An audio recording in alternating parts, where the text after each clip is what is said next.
alumnos, bienvenidos a tu clase virtual. Para el día de hoy tenemos el tema avances tecnológicos y científicos en el siglo XIX. Grandes avances para la humanidad. Durante el siglo XIX se inventaron nuevas máquinas que facilitaron la vida de las personas. Muchos de estos inventos fueron patentados y dieron grandes ganancias a sus creadores. Fue el caso de la lámpara incandescente creada por Thomas Alva Edison. Los primeros automóviles. A mediados del siglo XIX se perfeccionó el motor a explosión. Esto permitió que para 1885 circularan por las carreteras los primeros automóviles. Este invento fue posible gracias al trabajo paralelo de tres ingenieros alemanes, Gottlieb Daimler, Karl Benz y Rudolf Diesel. Daimler patentó el motor y lo incorporó a un coche para hacer una demostración pública que puede considerarse como el nacimiento del automóvil. Casi al mismo tiempo, Benz construyó un auto con un motor a gas en el que se inyectaba gasolina. Entre tanto, Diesel patentaba otro motor similar. Hacia 1890, en Estados Unidos, Henry Ford construyó su primer modelo de auto con un motor de 4 cilindros. Este vehículo resultó más económico. Asimismo, los métodos de producción de Ford, característicos del industrialismo estadounidense, dieron comienzo a una nueva era en la fabricación de autos y ayudaron a popularizar su modelo en los países más desarrollados. Otras compañías importantes fueron Rolls-Royce en Reino Unido, Citroën en Francia y Benz en Alemania. El automóvil se impuso de manera más lenta que el ferrocarril porque era un transporte individual, cuyo costo exigía una capacidad económica mayor. El teléfono. En 1876, Graham Bell patentó un aparato que fue el precursor del teléfono. Por estos años ya se había patentado aparatos similares, pero de todos ellos, el invento de Bell fue el más exitoso. Las primeras comunicaciones telefónicas se realizaron en Estados Unidos en 1879. La idea de Bell consistía en crear un dispositivo que pudiera transformar las ondas de sonido emitidas al hablar en variaciones de corrientes eléctricas y que dicha corriente transportara fielmente las variaciones producidas por el sonido. De esta manera, la corriente llegaría a través de un cable conductor al lugar donde se encontrara el receptor y reproduciría el sonido. Como dato curioso, podemos agregar que el primer automóvil diseñado y construido en América del Sur fue obra del ingeniero peruano Juan Alberto Grive.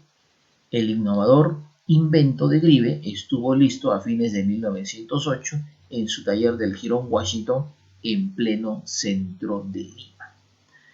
Bien, pasamos a la siguiente página y aquí encontramos, por ejemplo, el cinematógrafo. El cinematógrafo surgió a consecuencia de varios descubrimientos que convergieron en la reproducción de fotografías y series de fotos en movimiento sobre una película. En muchos países se realizaron experimentos, pero fueron los hermanos francés Lumière quienes inventaron la primera máquina que incorporaba los principios del cinematógrafo. La primera sala de cine se abrió en París en 1895. La exhibición estaba compuesta por 10 películas de 15 a 20 milímetros con una duración de 20 minutos cada una. Los hermanos Lumière realizaron las películas e hicieron participar a sus familias y amigos en ellas. El aeroplano. El inventor del avión fue Clement Ader en 1890. Voló el aparato 50 metros y fue perfeccionándolo hasta llegar a 300 metros y con mayor tiempo de permanencia en el aire. Posteriormente, en 1903, los hermanos Wright realizaron un vuelo que duró 12 segundos y recorrió 36,5 metros. La fotografía. En 1839, Louis Daguerre popularizó el daguerrotipo, un sistema que posibilitaba la creación de imágenes fotográficas. Sin embargo, la fotografía se comercializó a gran escala en 1888 cuando George Eastman inventó la película fotográfica y la cámara Kodak. La ciencia en el siglo XIX. Además del positivismo y del darwinismo social, a finales del siglo XVIII y comienzos del XX, cobró importancia el empirismo que había sido planteado en el siglo XVII por John Locke y que fue difundido en el XIX por John Stuart Mill, quien afirmaba que el conocimiento era producto de la aplicación de los sentidos a la realidad exterior. Gracias a ellos, se podía conocer el mundo tal y como era, sin ninguna modificación en la mente. Este énfasis afianzó la observación, la experimentación y la comprobación de las leyes generales con el método científico. Durante la primera mitad del siglo XIX, las matemáticas y la química tuvieron una amplia difusión. En la segunda mitad del siglo, la física, la bacteriología, la biología y la medicina estuvieron en el primer lugar de los descubrimientos, ¿no? Entonces, aquí tenemos en la parte superior, ¿no?, esta fotografía de Louis Pasteur, descubridor del proceso de pasteurización. Y aquí tenemos justamente algunos descubrimientos del siglo XIX. Pasteur, decíamos, va a desarrollar la pasteurización. Robert Koch, ¿no?, va a descubrir el bacilo de la tuberculosis. José Lister desarrolla la antisexia. Gregor Mendeleev también va a desarrollar la genética. Charles Darwin desarrolla la teoría de la evolución. Y Dmitri Mendeleev desarrolla la organización de la tabla periódica. Bien, ahora vamos rápidamente ir avanzando hasta la siguiente unidad de nuestro texto, ¿no?, que es la unidad 5, y ahí vamos a encontrar el siguiente tema, ¿no? Tiene por título La Revolución de 1895 y el gobierno de Piérola. Bien, vamos a dejar ahora el plano internacional y regresamos nuevamente a el plano nacional. La Revolución Pierolista. Durante el gobierno de Remigio Morales Bermúdez, de 1890 a 1894, dicen de quien realmente ejercía el poder era Andrés Avelino Cáceres. Esta situación creó gran malestar en los opositores al cacerismo debido a las actitudes autoritarias del expresidente. Morales Bermúdez falleció en 1894, antes de culminar su mandato, por lo que se convocó a elecciones donde fue elegido Cáceres. Sin embargo, tras varios años en el poder, Cáceres y sus aliados habían creado una red de clientelaje e instaurado un gobierno autoritario. Además, se acalló a la oposición y se restringió la libertad de prensa. La Guerra Civil 1894-95. A partir de 1894, el rechazo a Cáceres creció y en varias provincias se formaron guerrillas y montoneras que se sublevaron contra el régimen.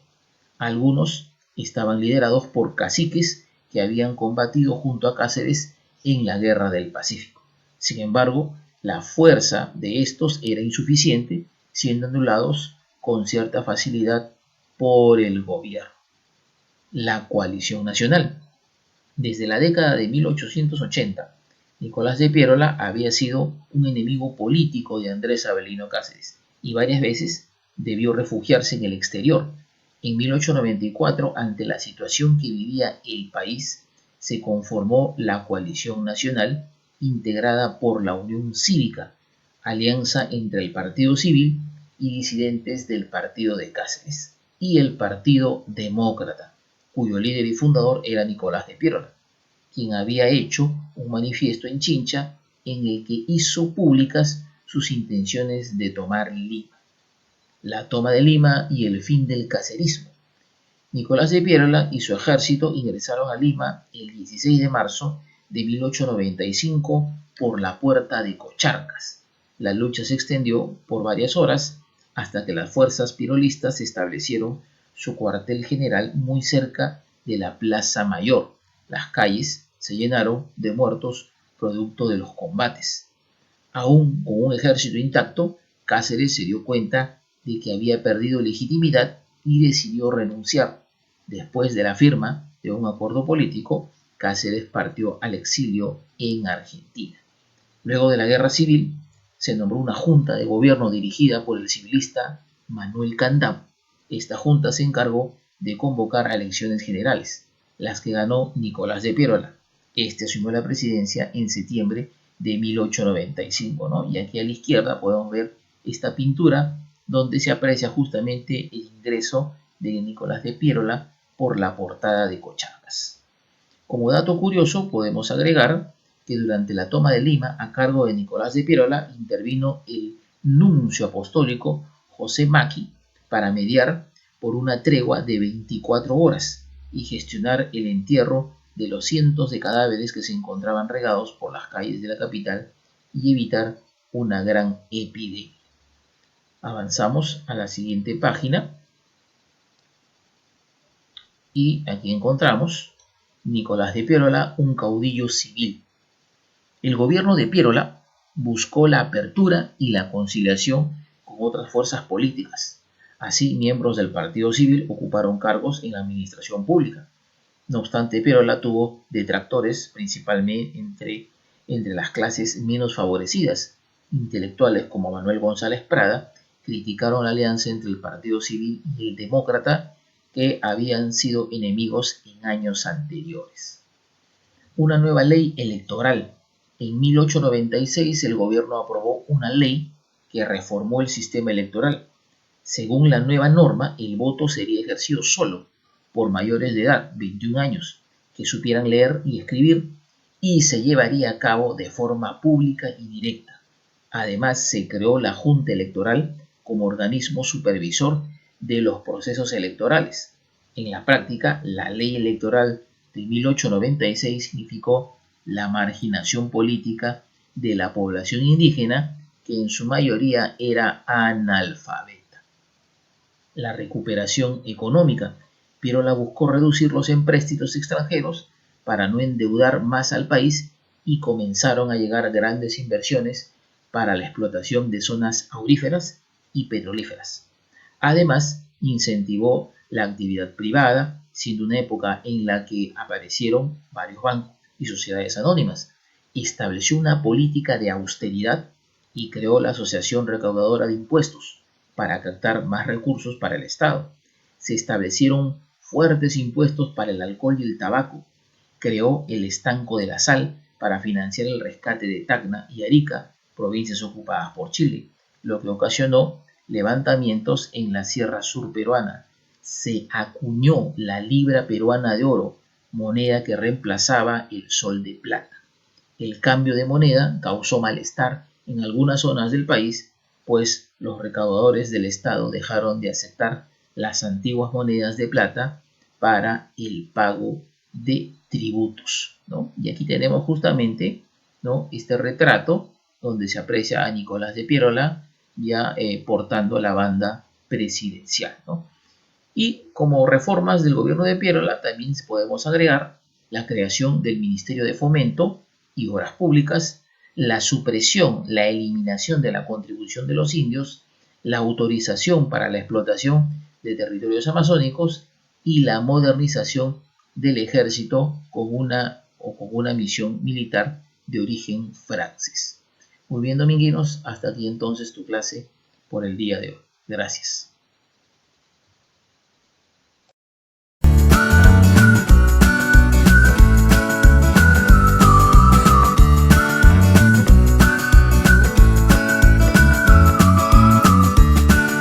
The leaders of today, tomorrow, and forever.